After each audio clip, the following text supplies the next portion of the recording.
Ok. Donc, je disais que on est à quelques jours donc de Shavuot. Hein, donc, lundi prochain, dimanche soir prochain, c'est déjà Shavuot. Donc, on est dans les préparatifs. À partir de Rosh Chodesh, hein, ils sont arrivés donc au pied du Har Sinaï. Et comme vous savez tous, ils se sont endormis. Bon, c'est le Vort chassidique là-dessus. C'est que ce sommeil, en fait, c'était pas Kipchuto. C'était pour pouvoir faire en sorte que leur Neshama puisse atteindre des madrigotes de réception, de perception d'Hachem très très haut. Et ensuite, de jour en jour, ils ont ajouté Am Kadosh, Memlechet Kohanim, Am Kadosh, et on s'approche, et puis la séparation des Nashim pour être pur pendant la réception de la Torah. Et donc, nous nous préparons cela. Donc, j'invite tout à chacun de faire les sirotes classiques, les Mahamarim, qui nous mettent dedans, qui nous mettent dans l'atmosphère donc de Matan Torah. Sachez une chose, c'est que Matan Torah, c'est le but de la création du monde. C'est le but de la création du monde. Vous savez tous que question des Gdolé Israël, c'est le terme que le Rabbi emploie dans le Mahamar. Anochi Hashem Elokecha asher hotzeticha me'eretz Mitzrayim. Je suis l'Éternel ton Dieu qui t'a fait sortir d'Égypte. On s'attendrait plutôt à dire quelque chose de bien plus que la sortie d'Égypte, qui n'est que finalement un événement historique. Certes, celui qui a créé le clan d'Israël, qui a créé l'Union, qui a créé tout ce que le clan d'Israël il est, mais finalement, c'est pas aussi, l'impact n'est pas aussi grand, c'est pas aussi, si je veux dire, valeureux. Akash Baruch Hu a fait moins apparaître son corps que lorsqu'il a créé le monde ex nihilo, à partir de rien. Et pourtant, on dit Asher otetitra meret Israël et velo Asher bara et haolam. C'est une question des Gdolé Israël. Une multitude de réponses ont été données. Une réponse chassidique, peut-être il faut l'écouter, la réécouter, le vivre avec, c'est que certes, Dieu a créé le monde. À chaque instant, il recrée le monde. Donc, ça nous donne vraiment une chariote extraordinaire que chaque mot qui sort de notre bouche, on sait que Dieu est en train de recréer la bouche, recréer les cordes vocales, recréer la voix, recréer les sons. À ce moment-là, eh bien cela, c'est pas ce qui est mentionné lors des 10 commandements, lors des Aseret HaDibrot. Ce qui est mentionné, c'est la sortie d'Égypte. Le mot, vous le connaissez. Asher hotzeticha meret Mitzrayim, qui t'a fait sortir de Mitzrayim. Mitzrayim égale Metzarim. Metzarim, ça veut dire tes limites. Qu'est-ce que ça veut dire? Bon, ça, c'est un joli mot.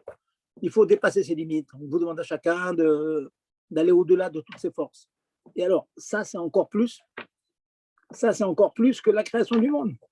Ok, on va au bout de ses forces. On est un Talmid Chacham qui met toutes ses forces dans le Yuna Torah. On est un Shliach qui met toutes ses forces dans sa Shlichut. On est un Juif qui met toutes ses forces dans sa Avodat Hashem. Ok. Mais ça, c'est ça le but du monde. Que ça, c'est le but du monde. Et je me permets de vous dire, messieurs qui mettaient les tefilines tous les matins, que une des kavanotes de la pose des tefilines, c'est quoi? C'est Yichud Shemo ve'Yisat Mitzrayim. Vous pensez que dans le Sido, l'unicité divine et Yetziat Mitzrayim. Quel rapport? Encore ensemble. Alors le point, pour attraper le point, la Nekuda, le Yichud Shemo, ça veut dire dans le monde, il n'y a que Dieu, il n'y a rien d'autre. Le reste est effacé devant Dieu. Le monde ne vit que par le corps divin qui l'amène à l'existence à chaque instant. Et nous, notre travail, c'est de sortir de nos limites qui nous montrent le contraire. On est limité par le corps. Mashra Dechivia, la peau de serpent, comme dit le Zohar. On est limité par ça.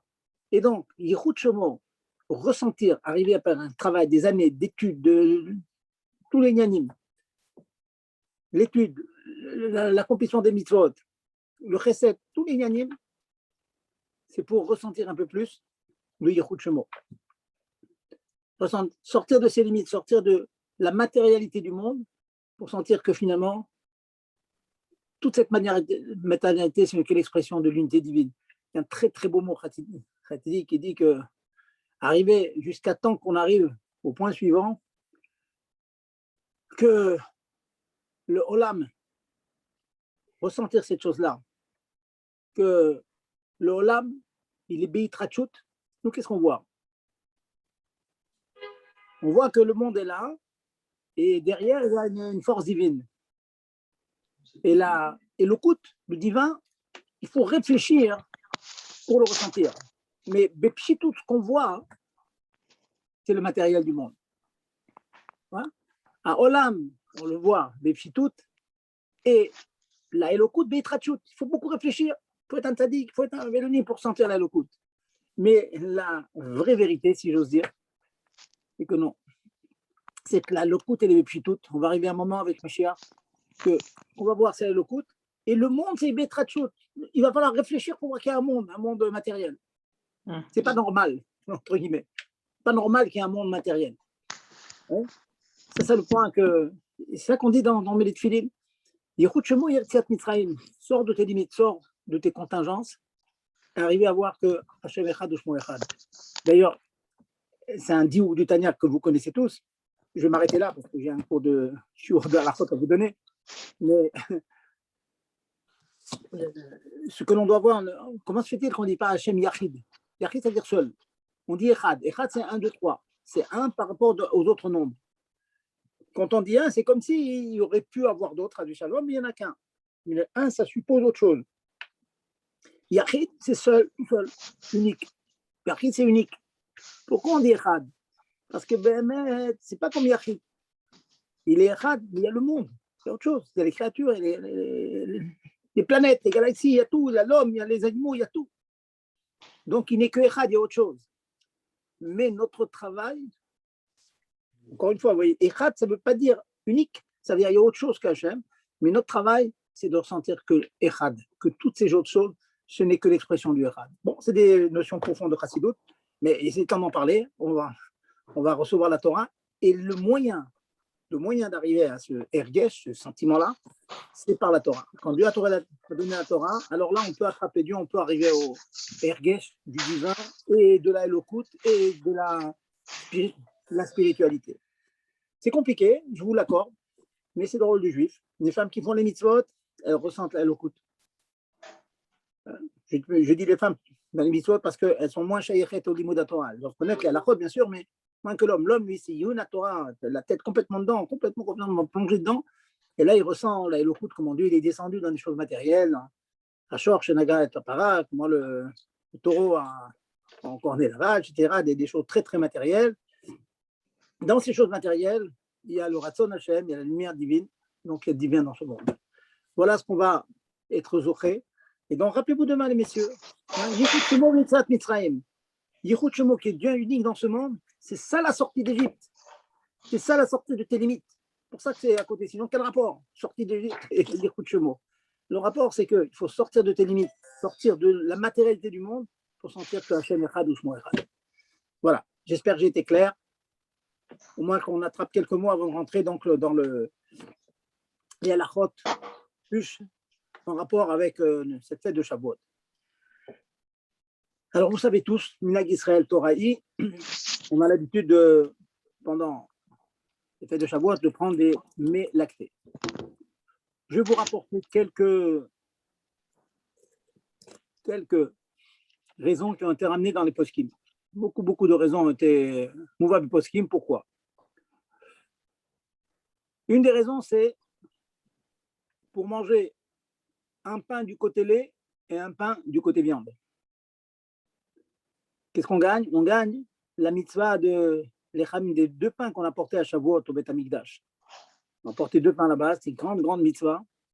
Hein, il y a beaucoup de Mishnayot sur ça, la Gemara pas pour tout ça dans Maseret Menachot. Se rappeler cette mitzvah. Donc, on en prend 2 différents en mangeant et Bassar et Chalav. Ça, c'est une raison.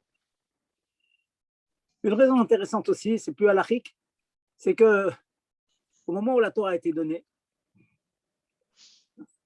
il fallait qu'ils mangent cachère.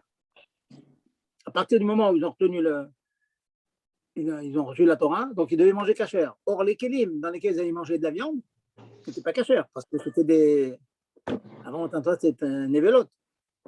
Bien que certains respectaient la Torah, mais c'était pas la même dimension. Donc, les kelim de viande n'étaient pas kasher, c'était de la viande qui n'était pas kasher, avant Matan Torah. Donc, il ne restait que les kelim de lait étaient kasher. Il n'y avait pas Chalav Israël à l'époque. Le Chalav était permis. Donc, ils ont mangé dans la vaisselle de lait, ils ont mangé du lait. Ça, c'est une deuxième raison qui est ramenée. Troisième raison qui est ramenée, c'est cela rappelle la Mita, la mort de David Améler. Et comme c'était le roi c'est le code, c'est tout le peuple. Donc le peuple était onen. Le peuple était ce qu'on appelle onen, c'est-à-dire le jour de la mort d'un parent, on est onen. On ne mange pas de viande, on mange du lait. Donc on n'est pas tout à fait onen, hein, puisqu'on mange aussi de la viande, mais il y a une de manger du lait pour rappeler que nous sommes en Aninout de la mort de David Améler, qui est mort donc ce jour-là de Shavuot. Ça fait donc la troisième raison. La quatrième raison, c'est en rapport avec Moshe Rabbeinu. Moshe Rabbeinu est sorti du fleuve, on l'a sorti du fleuve, vous savez. Il a refusé de prendre le lait du Nochrit. Il a refusé, jusqu'à ce qu'on lui amène sa maman, hein, qui a pu l'allaiter. Sa maman, la femme de Amram. Donc, pour rappeler cet événement-là, que Moshe Rabbeinu, le tzaddik Ador, il avait une échama tellement haute qu'il ne pouvait pas supporter de prendre du halab d'une non-juive. Eh bien, on se rappelle cet événement en mangeant du lait, en buvant du lait ou des mets lactés. On les cherche un peu loin là. Voilà. Donc, je vous ai rapporté donc quelques raisons. Il y en a d'autres, hein, pour lesquelles on a l'habitude de manger. Mais en tout cas, c'est Minhag Israël. Tout le monde mange du lait, mange des fromages, etc. pendant Shavuot. Alors maintenant, on va passer à la partie halakhique donc de Shavuot. Bon, Shavuot d'abord, c'est un Yom Tov, donc c'est comme Shabbat. On doit respecter on ne doit pas transgresser les mlachot, etc. Sauf Ochel Nefesh, comme vous savez. Mais je vais vous rapporter donc quelques halachot qui sont peut-être pas très connus. Vous savez tous que quand on mange dans une table, imaginons par exemple qu'une partie de la famille est en train de finir son repas de lait. Et une autre partie qui n'a peut-être pas pris au même minyan pour diverses raisons, eh bien, ils vont manger leur repas de viande sur la même table. Alors, pour pouvoir faire cette chose-là et ne pas tomber dans le khashash, dans le problème de piquer dans l'assiette de quelqu'un d'autre et de mélanger le bassa avec le halab, il faut faire deux ékerim. Il faut ce qu'on appelle des hôtes déjà. Il faut qu'il y ait une personne qui mange du lait et une personne qui mange de la viande. On va voir qu'est-ce que cela exclut. Et puis, il faut faire un équerre. Par exemple, vous mettez un ustensile spécialement pour cela. Un réveil matin, mécanique bien sûr, sinon il est mouxé. Ou bien vous mettez un bro que l'on ne va pas utiliser. Il faut que ce soit quelque chose qu'on ne va pas utiliser. Un peu les mêmes halachot qu'on a dans les achakot avec Nida. Mais le chidouche que je vais vous ajouter ici, il faut faire attention que si on mange à table et qu'on est seul, un jour, on peut imaginer que vous rentriez à la maison, vous prenez un repas à la vie. Et sur la même table, la personne vous êtes seule sur la table, sur la même table, il y a du bassari. C'est problématique. C'est problématique. C'est une marloquette dans les poskim, mais même si on va dire vous levez la nappe et donc vous allez manger votre lait sur la table directement et la partie bassarit, la viande, est sur la nappe, il y a certes le équerre, mais il manque les déotes. Il manque le fait qu'il y ait deux personnes qui éventuellement pourraient rappeler à l'autre qu'il ne faut pas mélanger. Et ça, c'est quelque chose qui est fréquent. Hein, je vois souvent les enfants, ils s'installent à table, ils prennent un pain beurre, comme ça, et sur la table, il y a une partie de la famille qui a mangé de la viande. Et ça ne sera permis que si l'autre partie de la famille mange effectivement de la viande à ce moment-là. Mais si sur la table, il y a de la viande, il faut débarrasser la viande pour manger du lait sur la table. Bon, je vous dis, c'est marloquette, mais on fait attention à ça. Donc, on débarrasse, manger du lait, il faut débarrasser la table de la viande qu'il y a dessus. Ça, c'est le premier point. Une deuxième halakha que je voulais vous rappeler, on a dû en parler, je pense, l'année dernière, mais bon, c'est toujours bon de rappeler ces choses-là. Il est interdit, vous savez, de faire des chalot, bassarit ou chalavi. On n'a pas le droit. Des chalot, du pain, le pain classique, traditionnel, doit toujours être parvé. Pourquoi, Mayesh? Si j'ai envie de faire du pain qui a un goût de lait ou de beurre, la malo, pourquoi pas? La réponse est simple. C'est que si ce pain n'a pas une forme particulière qu'on a fait spécialement,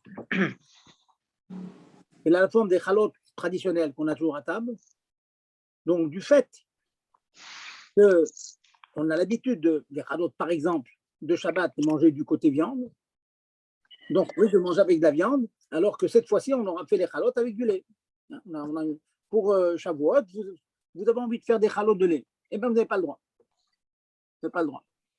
Parce qu'on risque de se tromper, les prendre et manger du côté viande. Bon. Il en a connu, mais c'est bien de la rappeler. Y a-t-il des exceptions? Peut-on contourner le problème? J'ai envie d'avoir des chalotes lait qui ont un goût de beurre, la malo, j'ai envie. Et bien, il y a deux solutions. La première solution, c'est de faire en sorte que les chalotes aient une forme différente de la forme habituelle. Hein, si vous avez l'habitude de faire des chalotes d'une certaine manière, là, vous leur faites une forme pachoute tout à fait différente. Vous faites des petites, je ne sais pas, des étoiles ou autre chose, quoi. Une forme que tout le monde va voir qu'on ne fait jamais des chalotes qui ont cette forme-là. Donc là, les gens vont se rappeler et vont comprendre pourquoi il y a un problème qu'on a fait des chalotes avec une forme tout à fait particulière. Une Torah miyuchedet, donc c'est motard. Le deuxième étape que nous avions, bon, pour Shavuot, ça peut marcher, c'est que vous faites la quantité, une petite quantité qui sera consommée dans le repas dans lequel vous êtes. Vous êtes dans un repas, par exemple, vous avez l'habitude, selon le nombre de personnes de la famille, vous avez l'habitude de finir 3 chalotes. 3 chalotes, point bail. Pas plus que 3 chalotes. Voilà, ça c'est la deuxième solution. Si vraiment vous tenez à faire, il y a des gens, par exemple, qui veulent faire des chalotes avec de la viande, avec. Alors, donne-moi le gommage. Oh là là. Voilà, donc ça c'est la deuxième chose. Hein, pensez bien, on n'a pas le droit donc de faire du pain bassari ou chalabi.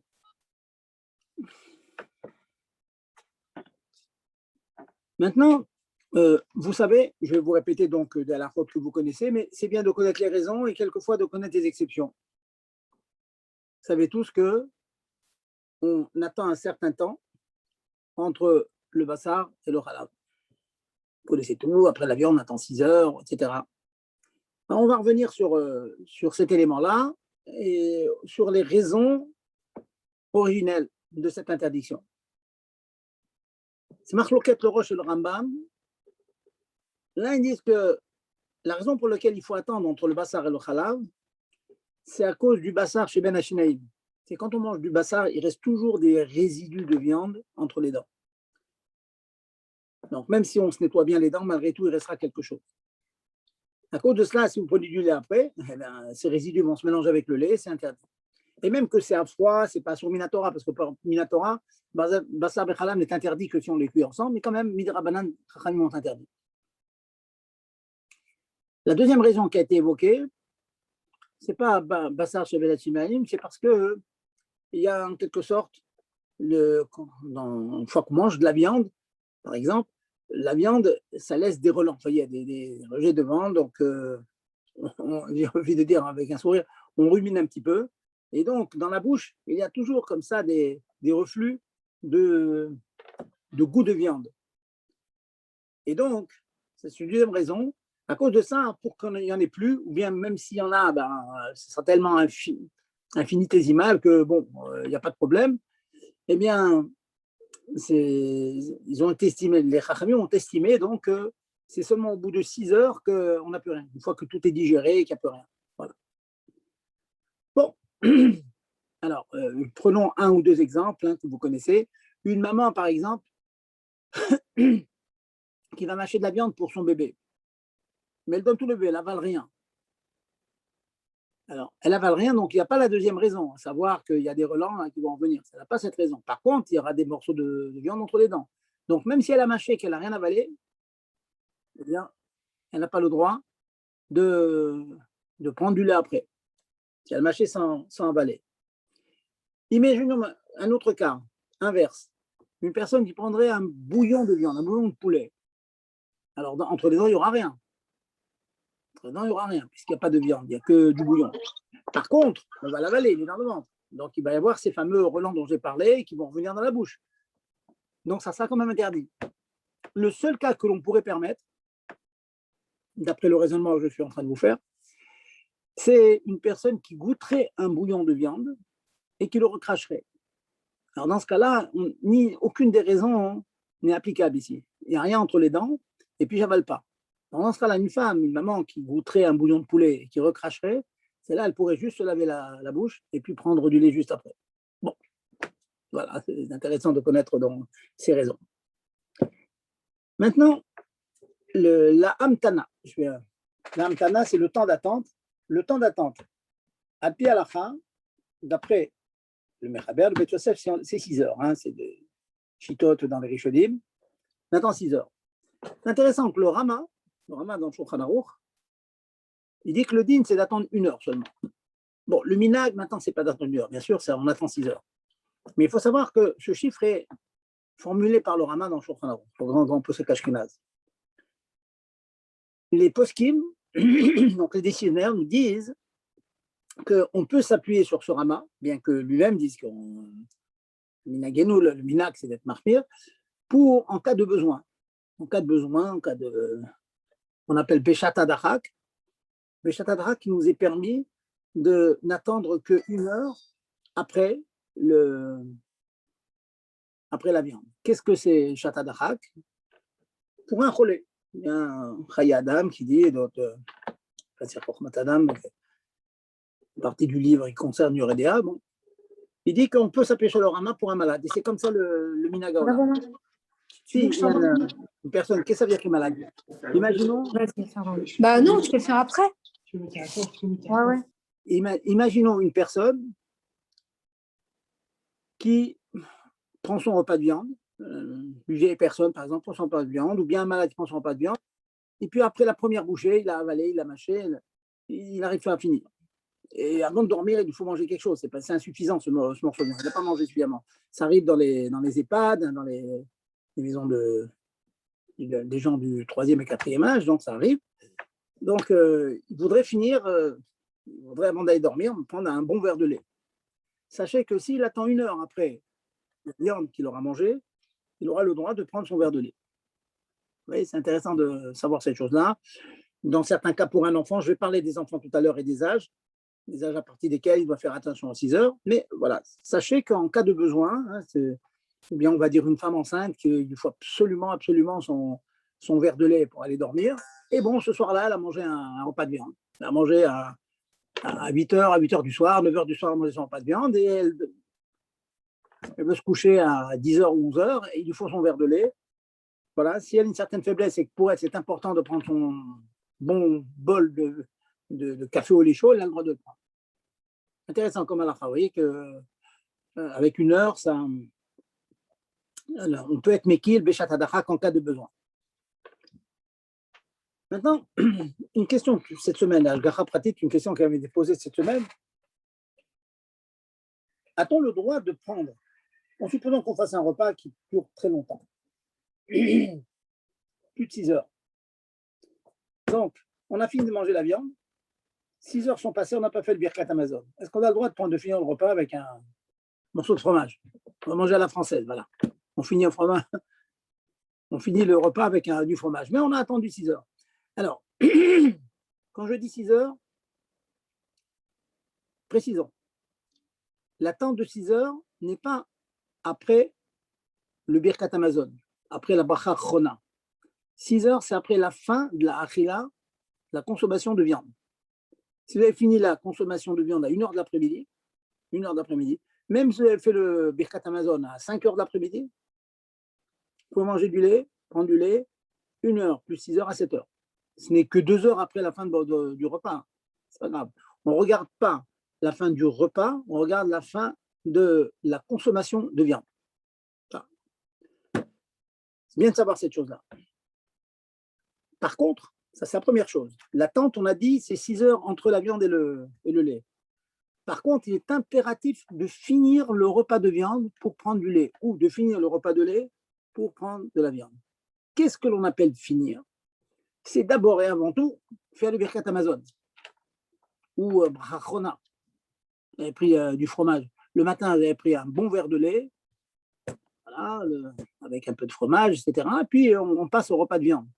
Il faut absolument liquider tout ce qu'on a pris, lacté, khalabi, et puis on passe au repas de viande. Maintenant, il y a un certain nombre de choses à faire, qui sont, alors je vous rappelle les choses qu'il faut faire, faites attention, souvent on est un peu négligent là-dessus. Il faut faire quinoa, il faut bien se nettoyer la bouche, donc par exemple avec de la mie de pain ou en croquant une pomme bien comme il faut.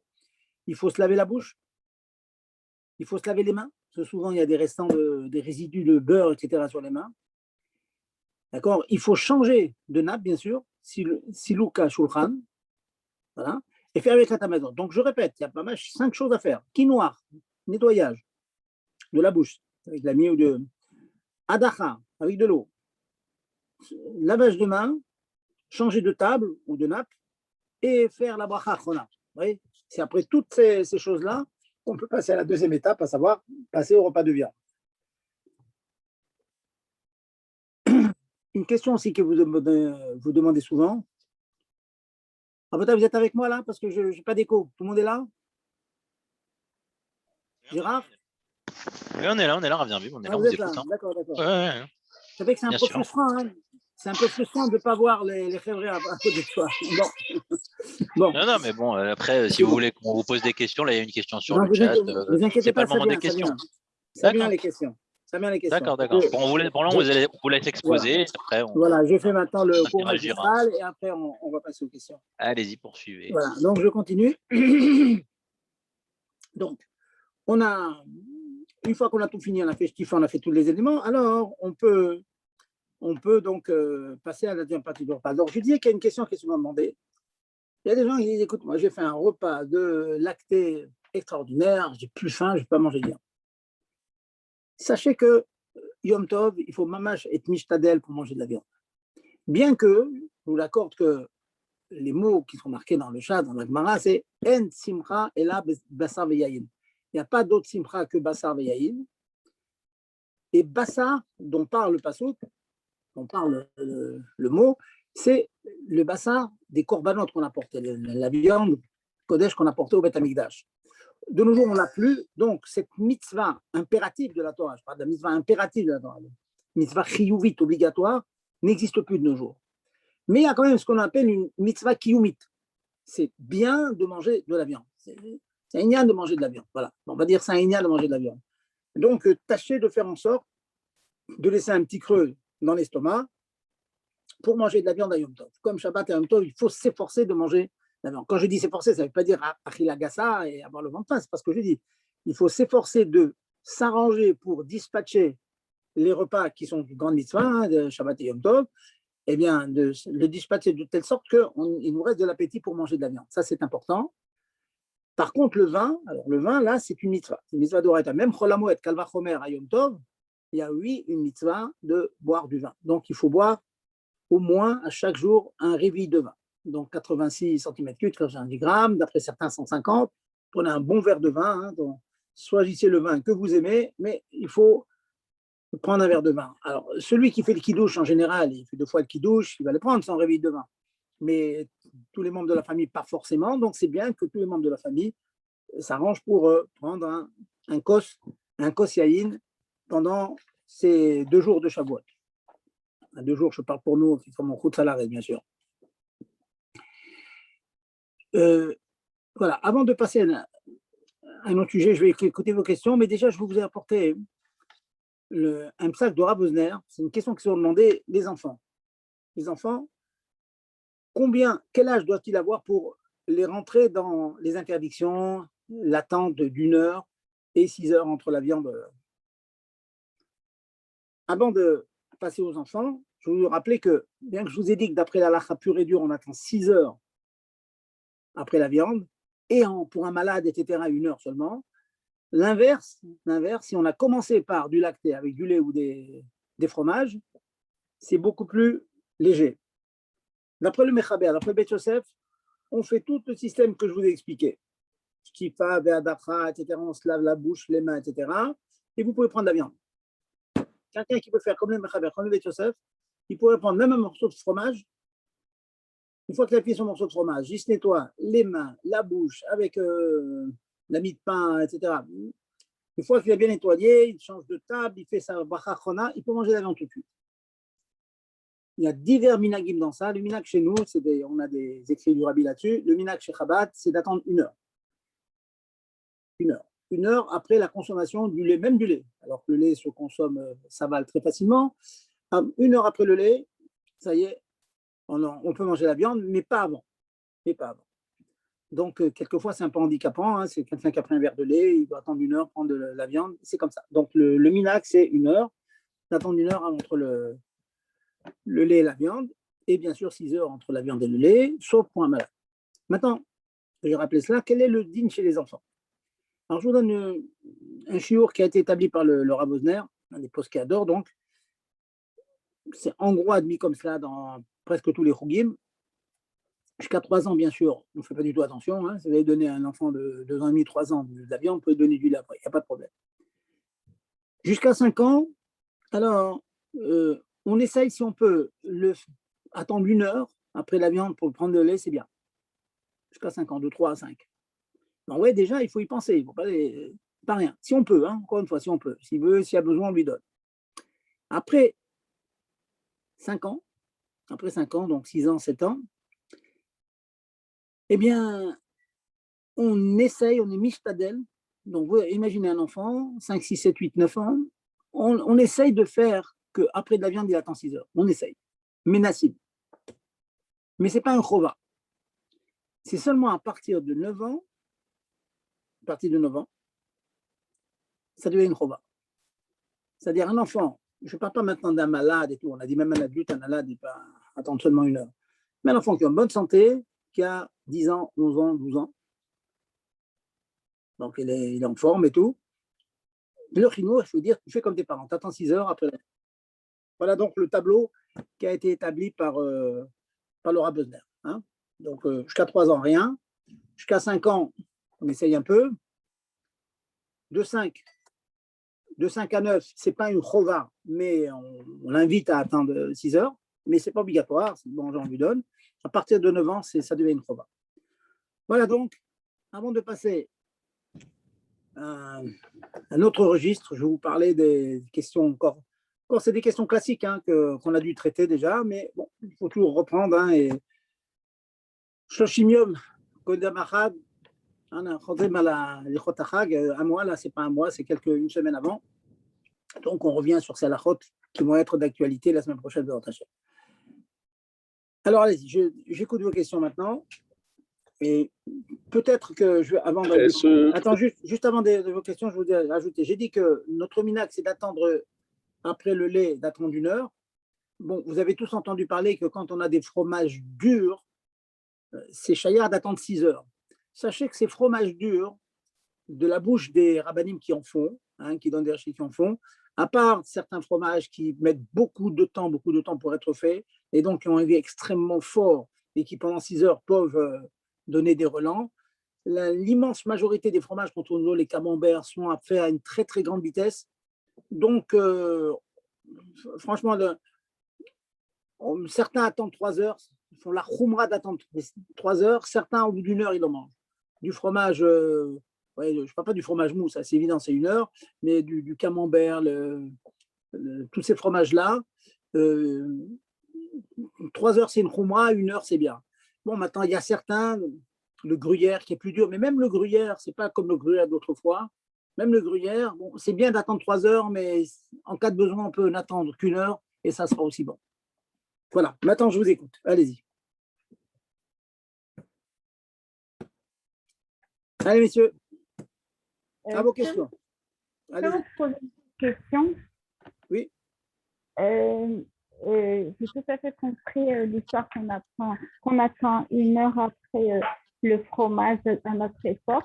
Mais il y a des gens qui disent, et je veux savoir ce que vous pensez de ça, ils disent, c'est vrai qu'on n'attend pas 6 mois pour la fabrication du fromage, mais on met un élément chimique qui donne le même effet que si on avait attendu 6 mois pour le fabriquer. Est-ce que vous comprenez cette question? Je comprends parfaitement ce que vous dites, mais c'est une grande discussion. Est-ce que quand on donne ce goût de manière artificielle, est-ce que ça a la même force de digestion et de relent que quand c'est fait de manière naturelle? Vous voyez ce que je veux dire? C'est-à-dire on les fait vieillir de manière artificielle. Donc c'est une grande discussion dans les poskim. Je connais beaucoup de poskim qui disent que non, que de nos jours, à part ceux qui sont faits, certains en Suisse et tout, qui sont faits vraiment avec un goût très fort d'ailleurs, même le bleu, j'ai envie de dire, je ne sais pas si vous voyez ce que c'est le bleu.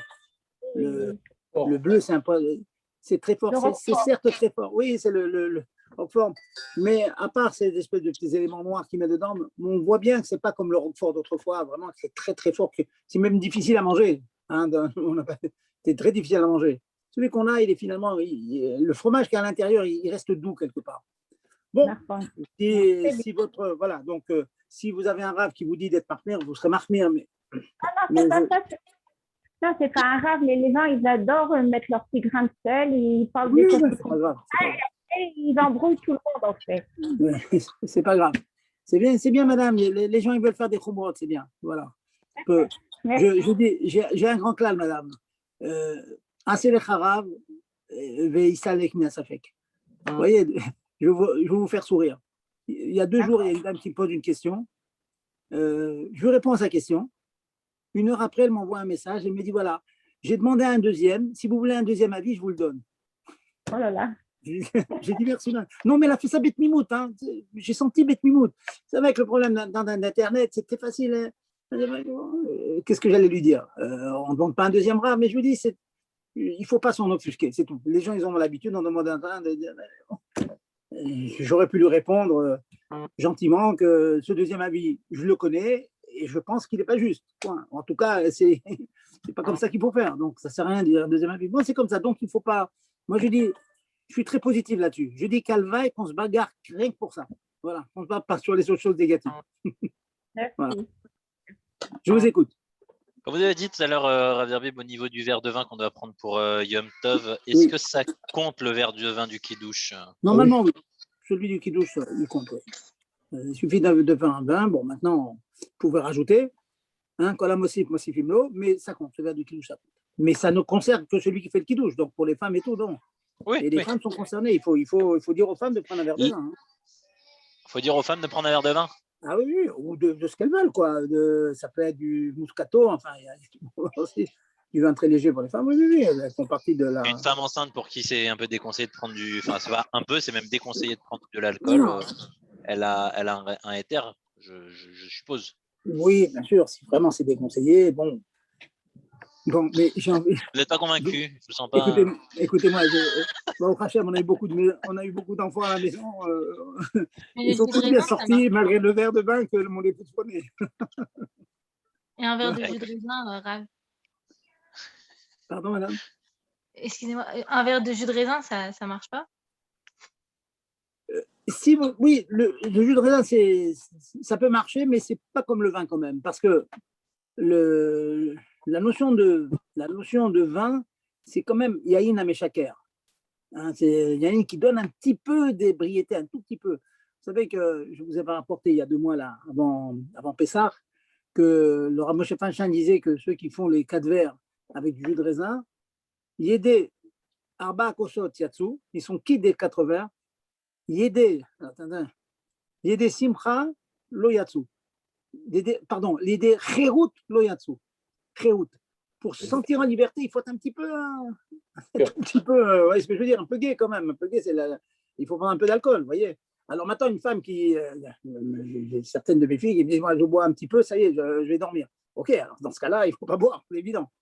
Mais si chacun doit se connaître, hein, madame, chacun doit se connaître, prendre un petit peu pour être Bessimcha, c'est très important. Voilà. Ok, merci. Autre question. Vous avez dit tout à l'heure que entre quand on finit de manger la viande, on compte 6 heures, même si on n'a pas fini le repas. Vous avez dit ça, et après, vous avez dit il faut faire Birkat Amazon. Je n'ai pas très bien compris la différence. Je vous faire la bracha Rona, quoi. Quand on a fini un repas, il faut finir la bracha Rona. Non, je vais répéter ce que je viens de vous dire. Si vous avez pris du lait ou de la viande, et vous prenez l'autre après, on va prendre le cas classique, vous commencez par du lait et vous prenez de la viande après. On a le droit, les temps est bien, on a passé 1 heure. Hein? Il est indispensable pour prendre de la viande de faire le silou kashulchan, de finir avec le premier. Et finir, un des paramètres pour finir, c'est de faire la bracha chona. D'accord. Ça c'est clair. Hein? C'est pas chayach de dire voilà, j'ai pris un midi du lait, à 2 heures, je vais prendre de la viande, et puis je vais faire la bracha chona sur la viande, elle va me rendre qui du lait. En d'avoir casé. Il faut d'abord finir avec le lait, après on commence la viande. Ça, c'est une chose. La deuxième halakha que j'ai dite, c'est quand vous comptez le temps entre le lait et la viande. D'accord. On ne compte pas à partir du Birkat Amazon, on compte à partir de la viande. Je m'explique.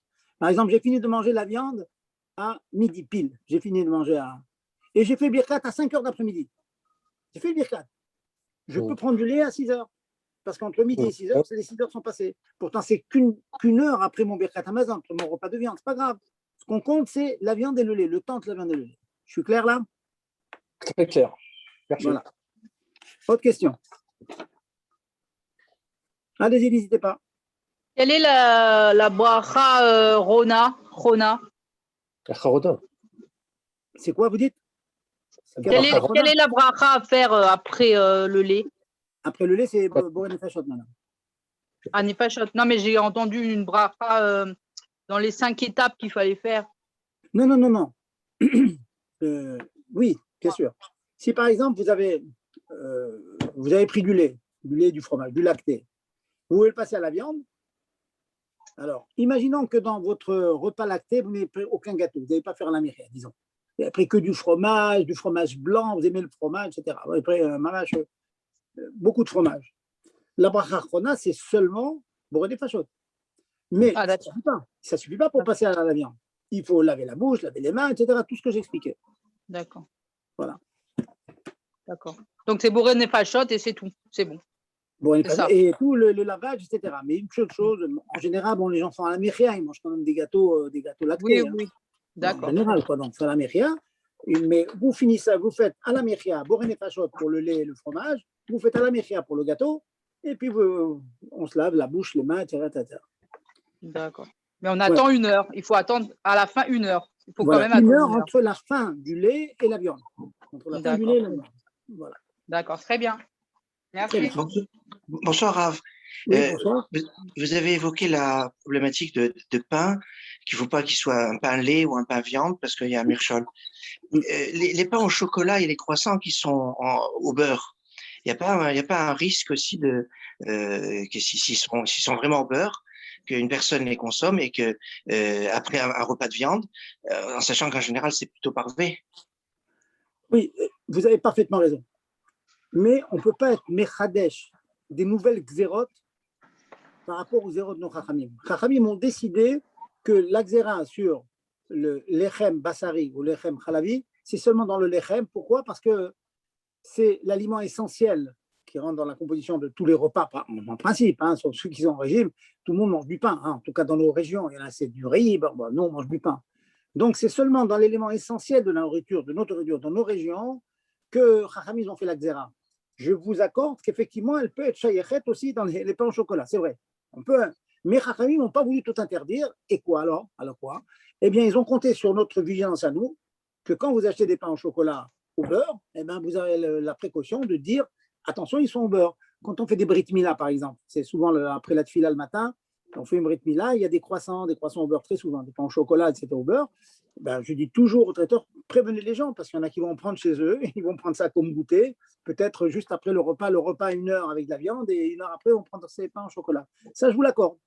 Mais on ne peut pas inventer une xéra. On n'a pas le droit de dire non, c'est interdit de faire des croissants au beurre ou sans beurre. On ne peut pas. Razak, merci. Voilà. Rav, j'ai une question encore. Quand Oui. vous avez quand vous avez dit qu'il faut attendre 1 heure pour manger de la viande après du lait, est-ce que si on a attendu 1 heure, on est obligé aussi de se laver les mains et la bouche ou on n'est pas obligé? Parce que j'ai jamais entendu qu'après 6 heures qu'on a mangé de la viande, il faut se laver et tout ça. Alors, est-ce que cette heure-ci nous dispense de se laver? C'est une bonne question que vous demandez, madame.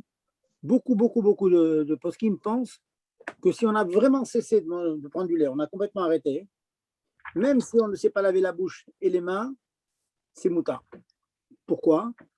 Eh bien, ils disent qu'1 heure, en général, dans l'heure qui va passer avec la salive qui va nettoyer les petits résidus de lait, parce que ce n'est pas comme de la viande entre les dents, vous voyez, c'est des tout petits résidus, ils vont partir. Et dans les mains, vous savez, on dit les ayadaï maskaniot, les mains, elles sont en train de toucher, etc. Et donc, finalement, il y a une auto-quinoa, un nettoyage, propre nettoyage. Donc, effectivement, moi, je conseille vivement quand même de se laver parce que j'ai beaucoup de gens ont souvent les mains pas propres. Hein, il y a des restants de beurre et tout. Mais d'après le din pur et dur, si on a attendu 1 heure, il n'y a pas besoin. Sauf bien sûr si on voit les massages, je ne parle pas de ça. Mais il suffit juste d'observer ses mains. Si on ne voit rien d'apparent, on peut être méquillé. Ah, merci. Je vous en prie. Allez, autre question? Alors, je vais vous laisser réfléchir à d'autres questions. Donc, je vais vous apporter certaines halachot. Certaines intéressantes, c'est la she'ela de poisson avec le fromage. Alors, ça, c'est très intéressant comme halacha. Le Beit Yosef, il interdit le poisson avec le fromage. Et des grelets poskim ashkenazim, c'est très intéressant, Char, le Taz, grand poskim, ils disent que c'est un taout sofer. Celui qui a écrit le livre du Beit Yosef, le scribe, s'est trompé. Il a confondu le poisson avec la viande. Donc, ils disent qu'il n'y a aucun problème. Et compte tenu de cela, dans le milieu ashkenaz, beaucoup ne font pas attention à manger donc un repas où il y aura un mélange de lait avec du poisson. Il y en a qui font attention. D'après tout le monde, je précise tout de suite que d'après tous les avis, si on mélange le poisson avec du beurre ou de la crème, il n'y a pas de problème. Donc, vous aurez le droit de faire du poisson à la crème. Le poisson au beurre, vous avez le droit. Vous comprenez que c'est difficile à comprendre. Hein. C'est difficile à comprendre pourquoi là, la raison, ce n'est pas cache-route. Cache-route, il n'y a aucun problème. C'est une question de sakana. On a beaucoup de mal à comprendre qu'un poisson avec du beurre, il n'y a pas de sakana. Un poisson avec du fromage, ça sakana. Mais on ne pose pas de questions. Des choses qui sont marquées, on fait confiance à nos chachamim. Quelquefois, on n'y comprend rien et on voit qu'ils ont toujours raison. Donc, on fait ce qu'ils nous demandent. Bon, donc ça, c'est d'après tout le monde. Donc, si vous voulez faire du poisson au beurre, vous avez le droit. Poisson à la crème, vous avez le droit. Maintenant, si vous prenez une pizza au saumon avec du fromage, là, vous rentrez dans les discussions.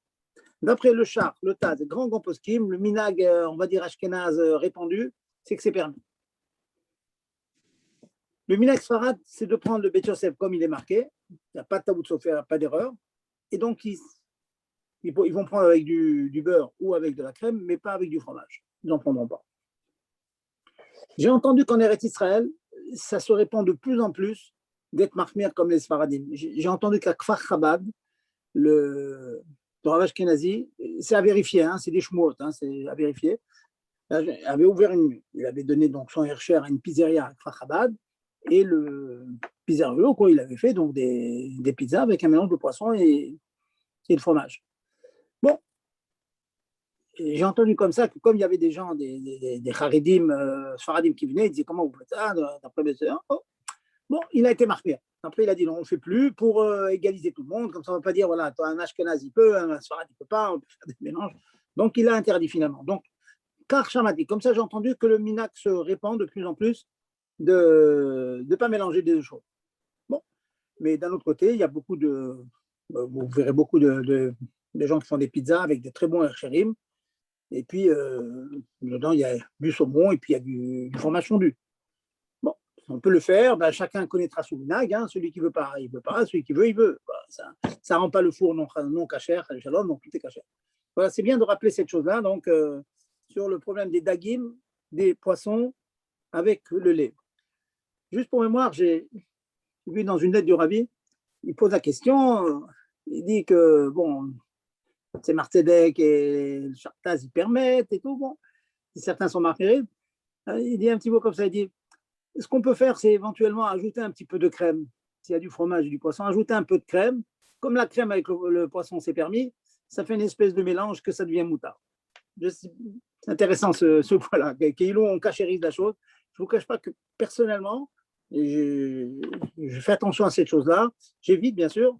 Mais si éventuellement on m'offre quelque chose où il y a des mélanges, je demande un peu de crème. Je demande un peu de crème. Et qu'en mélangeant de la crème, d'après ce mot du Rabbi, bon, on aurait le droit de faire. Même d'après les marmirim, ça veut dire. Voilà. Maintenant, le temps passe vite. Bon, quelle heure est-il? Bon, il est 8h05 déjà, il me reste quelques minutes. Je vais vous rappeler une halakha qui est très, très souvent demandée. C'est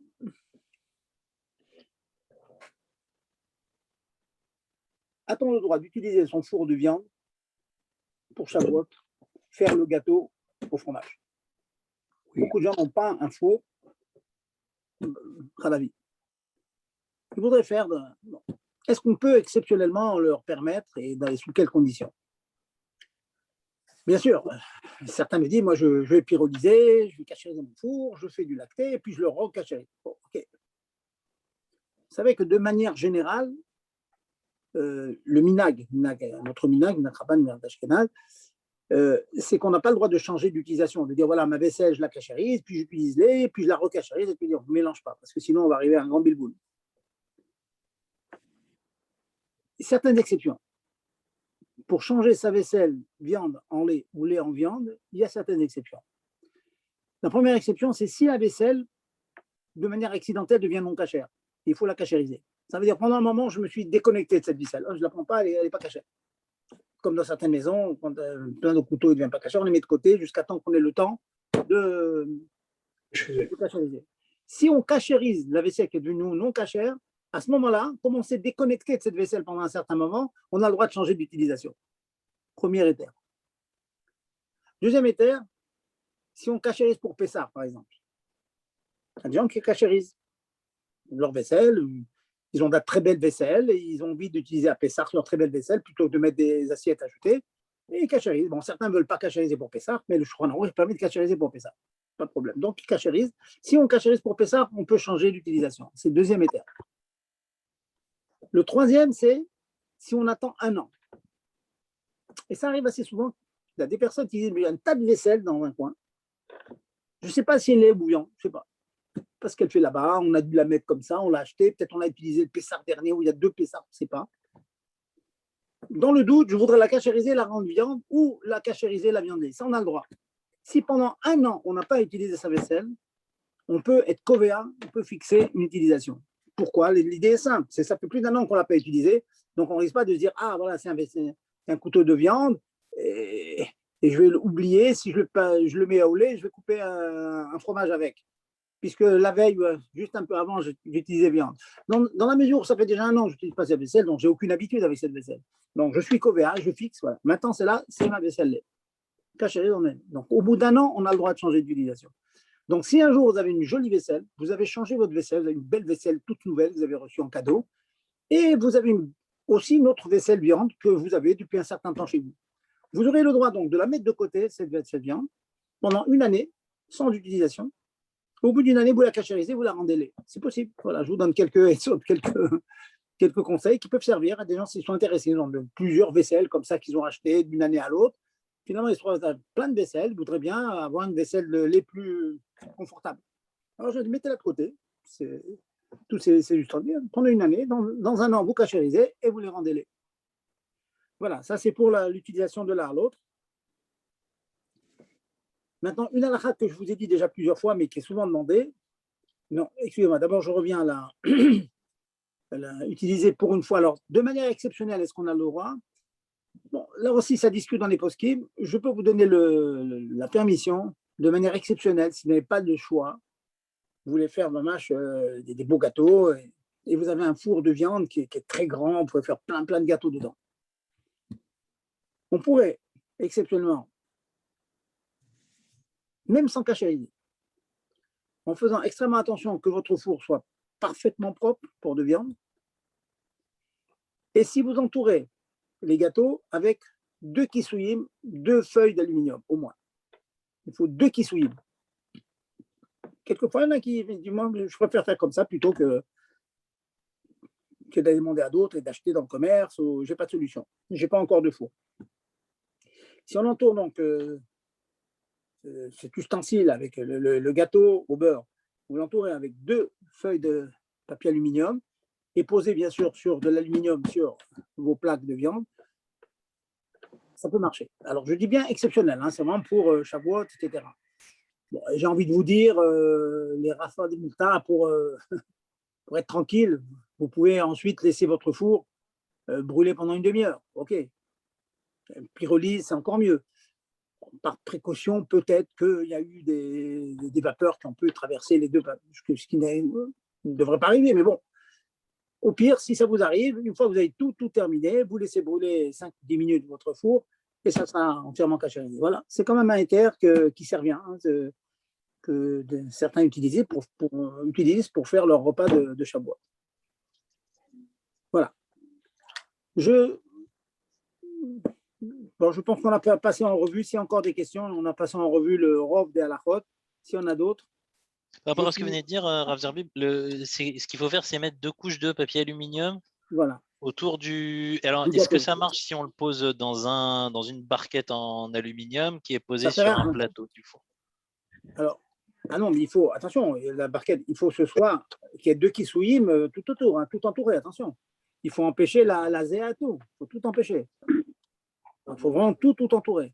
Si vous entourez tout, ou bien vous avez certaines barquettes avec un couvercle qui est hermétique, vraiment. Imaginons que vous ayez une barquette en alu avec un couvercle hermétique en alu, ça marche aussi. C'est comme un c'est pas le même. C'est pas le même din que quand on veut manger avec du beurre, la challah qu'on fait dans un four de viande. C'est encore différent. Oui, c'est différent parce que la challah, on s'appuie beaucoup sur le fait qu'il n'y a pas de zéa. Il n'y a pas de, mais là, je suis en train de vous parler d'un vrai repas de lait. Ça peut être vraiment du fromage avec un gratin. C'est pas un gratin. S'il n'y a pas de kissouille, c'est tout votre four qui va être plein de buées de lait. Hein. C'est évident. C'est pas sec. C'est pas sec. En fait. C'est pas sec du tout. C'est ça. C'est pour ça que je donne le éther avec 2 papiers aluminium, même quelque chose qui n'est pas sec. C'est un très douce, ça. Oui, effectivement, ça fait. Oui. Si. Et pour réchauffer le repas le jour même de Shavuot, est-ce qu'on peut mettre sur notre plateau de Shabbat des repas lait? Écoutez, madame, les khatrila, on évite, mais le cas échéant, comme c'est le cas ici, mettez 2 couches d'aluminium sur votre plateau. C'est ce qu'on appelle le din de shtek derot, et c'est sûr que Bediabat, ça marche. Si en plus vous avez du papier alu un petit peu épais, il n'y a aucun problème. Attention, ne mettez pas à côté une assiette, une casserole de lait de viande. Bien que minadine, on peut trouver, mais il y a souvent des catastrophes. Hein. Faites attention, hein. Mettez que du lait sur votre plateau, hein. Que du halavi, après vous mettez le bassari. Et si on ne veut pas que ça soit Bediaba, donc que ça soit les khatrila, alors comment réchauffer le repas de Shavuot? Acheter une autre plaque. Voilà, si vous voulez faire du top. J'ai envie de vous dire, c'est du top, bah, il faudra avoir une autre plaque. Mais je ne crois pas que je crois pas que ce soit Kidaï, madame. Après, on s'en mêle. Ben oui, non, il faut pas trop exagérer. J'ai envie de vous dire, madame, je vous souhaite d'avoir une cuisine viande, une cuisine lait, une cuisine parvée. OK, mais... Et une cuisine de Pessah. C'est encore plus pratique. Alors, deux aluminium, ça suffit. Voilà, absolument. Okay, et si c'est sec, si on a l'assurance, je ne voudrais pas donner des mauvaises idées, mais minadine, si on sait que la casserole, elle va rester sèche de lait, on peut la poser directement sur la plata de viande. Oui, mais là, c'est le vrai bédiama. Mais bon, c'est vraiment... Oui. C'est sûr, oui, mais en tout cas, si vous le faites, ça sera très cher. Mais s'il y a un petit peu qui se renverse, c'est la catastrophe. Et pour la plaque, et pour votre nourriture. C'est pour ça que j'ai dit minadine. C'est pas... Oui, minadine, on peut. Voilà, messieurs, dames, on va se souhaiter donc Kabbalat Torah, comme on dit, Bessimcha Bepnimiut, que ça rentre vraiment en nous. La Torah, on sent que c'est Dieu qui rentre en nous. Il faut prier Dieu qu'il fasse, qu'il se dévoile un peu plus à nous, malgré les temps de tsarot qu'on passe. Et je pense toujours à tous ces gens qui sont en deuil, tellement tragique, un moment tellement messougal de l'Akba Omer, une catastrophe pareille. Vraiment, il faut être nishtatef, je ne sais pas ce qu'il faut, je dis il faut, parce qu'il faut dire quelque chose, mais je ne sais pas ce qu'il faut faire. En tout cas, une chose qui est certaine, c'est qu'il faut ajouter, c'est tout. Il faut ajouter dans tout, dans le rapport avec les autres, dans la zakat, dans le limud Torah, dans la tfila. Hein, voilà, je vous conseille, je vais envoyer quelque chose, messieurs, faites votre tfila gentiment, ben, comme il fait le rabbi. Hein, j'ai vu ça, le rabbi en face de moi, dans le petit zal, un petit choul, toute la tfila pendant Chazar Tachat, dans un Chazara, il tournait les pages, il suivait mot à mot. Voilà un petit exemple qu'on peut faire. Suivre mot à mot, avoir à l'écoute de la tfila. Maintenant, je vais courir à faire mincha. Je vais m'asseoir, Bezat Hashem, que je vais m'asseoir, je vais suivre chaque mot que le Shalir Tzibur dit. Ce qui fait que je suis concentré, je ne fais pas autre chose, non, je ne parle pas avec les autres, je ne veux même pas étudier. C'est rare d'étudier, non, je ne veux pas étudier. Je veux suivre les mots. Si les Chachamim, ils ont décrété qu'il y a une Chazara, c'est pour que je suive le Chazara. Voilà, et ces petites choses, ces petits qu'on ajoute, c'est certain que ça ajoute dans la grande besace qui monte vers Hachem et qui va faire que finalement, il va venir. Pas le choix, Mashiach, il doit venir. Voilà, messieurs. Messieurs, dames, bonne fête à tout le monde et bonne Kabbalat Torah. Merci beaucoup, Rav Zerbib. Merci beaucoup. Chazak U'Baruch. Quoi tout.